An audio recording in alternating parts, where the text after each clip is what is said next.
qu'est-ce qui se passe? Pourquoi je suis médium? Qu'est-ce qui a fait que je suis devenue médium? Ça veut dire quoi les signes? On en entend parler, mais c'est quoi? Ça veut dire quoi? Dans quel but? Qui est-ce qui se passe derrière? Parce qu'on me dit toujours le monde invisible, donc moi je l'appelle le monde invisible.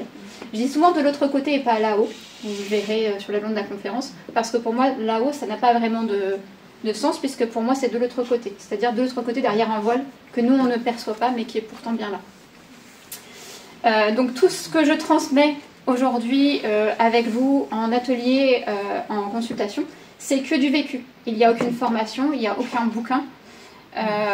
C'est que ma compote à moi, comme j'aime le dire, que je transmets. Et en médiumnité, il faut savoir que tout ce que je transmets, je l'ai vécu avant de vous le transmettre. Il n'y a rien de choses que je vous transmets parce que j'ai entendu dire ça ou j'ai cru que ça. Non, c'est que du vécu. Donc voilà, pour vous montrer un peu que la médiumnité, c'est pas que de la magie. Il y a l'envers du décor, comme j'aime dire. Et que l'envers du décor, bah, faut accepter de vivre avec. Voilà. Il n'y a rien de plus simple finalement, comme tu dis, oui, il n'y a pas d'école, il n'y a pas de formation. Et c'est parce qu'on a vécu, par exemple, moi j'ai un schéma répétitif de rencontres avec par exemple des pervers narcissiques, des personnes qui viennent à moi, ben, voilà, on voit aussi ce vécu-là. Mais c'est vrai qu'on croit, enfin, aujourd'hui, moi je ne me fais pas appeler médium, si on me pose la question, je réponds. Mais je ne me vends pas comme médium, parce qu'aujourd'hui, l'image que l'humain a de la médiumnité, ou de cet univers-là, ne me convient pas et que j'ai pas envie d'avoir ça comme image sur le front. Donc c'est pour ça qu'aujourd'hui, j'essaye, moi, à travers plein de choses, des ateliers, des conférences, d'amener cette vision, je dirais, de la médiumnité, qui peut être une clé dans nos vies, parce qu'eux peuvent avoir des réponses que nous, on ne peut pas avoir ici. Et moi, je le transmets parce que je l'ai réellement vécu. Pour moi, ma médiumnité, elle a été la clé de toute ma vie. Aujourd'hui, j'ai un bien-être que jamais je n'aurais pu avoir sans la médiumnité. Mais après, il faut vivre avec ça. Un jour en salon, on m'a dit, bah, vous avez de la chance, vous êtes capable de voir vos défunts, de parler avec. Et je leur ai dit, bah ouais, c'est peut-être une chance, c'est une richesse. Moi, ma médiumnité, c'est une vraie richesse aujourd'hui. Mais il faut, je dirais, je ne vais pas dire avoir les épaules, mais il faut accepter de vivre avec.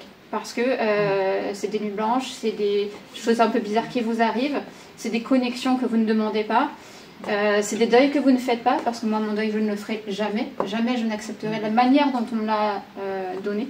Ça a été très violent et ça a été une chute vertigineuse.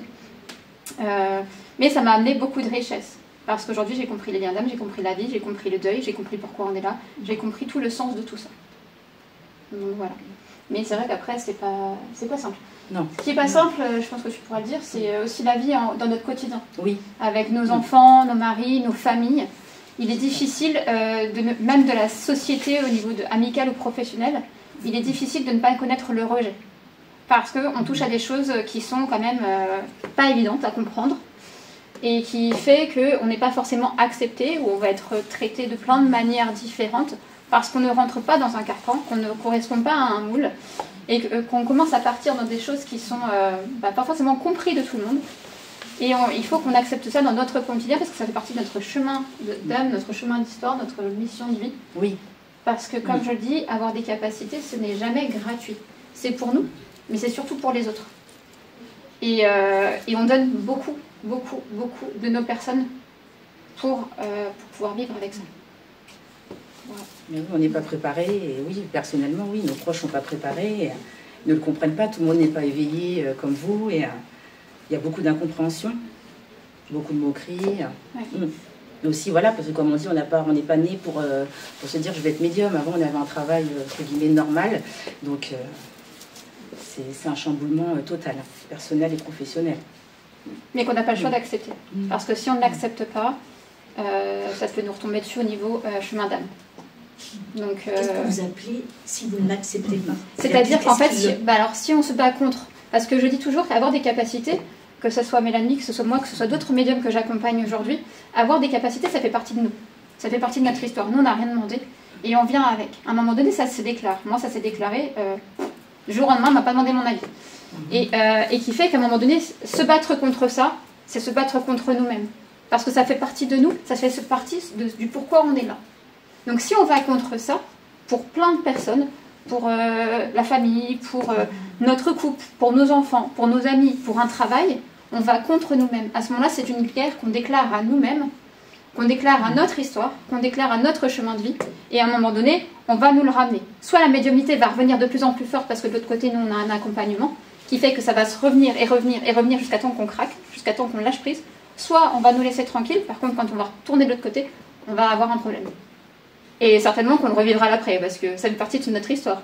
D'accepter ce que l'on est, d'accepter de transmettre, d'accepter ce qui se passe, ça fait partie de notre histoire. Moi, ce que je transmets aujourd'hui, c'est une partie de moi. Parce que c'est une partie de ce que j'ai vécu, c'est une partie de mes émotions, c'est une partie de l'amour que j'ai pu avoir ou que j'ai pu donner, c'est une partie de moi que je transmets à chacune des personnes que je rencontre. Donc ça fait partie de moi. Aujourd'hui, si je n'irais pas dans ça, je ne serais pas en adéquation avec moi, je me trahirais moi-même, je me rejetterais moi-même, et en plus je ne me rendrais pas service parce que de toute façon, ça serait perdu. Ah oui. Donc aujourd'hui, je sais que moi, dans mon quotidien, je le vis, je ne suis pas comprise de tout le monde, mon mari me laisse faire, mais il ne comprend pas forcément tout. Mes enfants, pareil, mais je sais que je n'ai pas le choix. Aujourd'hui, on me demanderait de faire le choix, de faire des choix.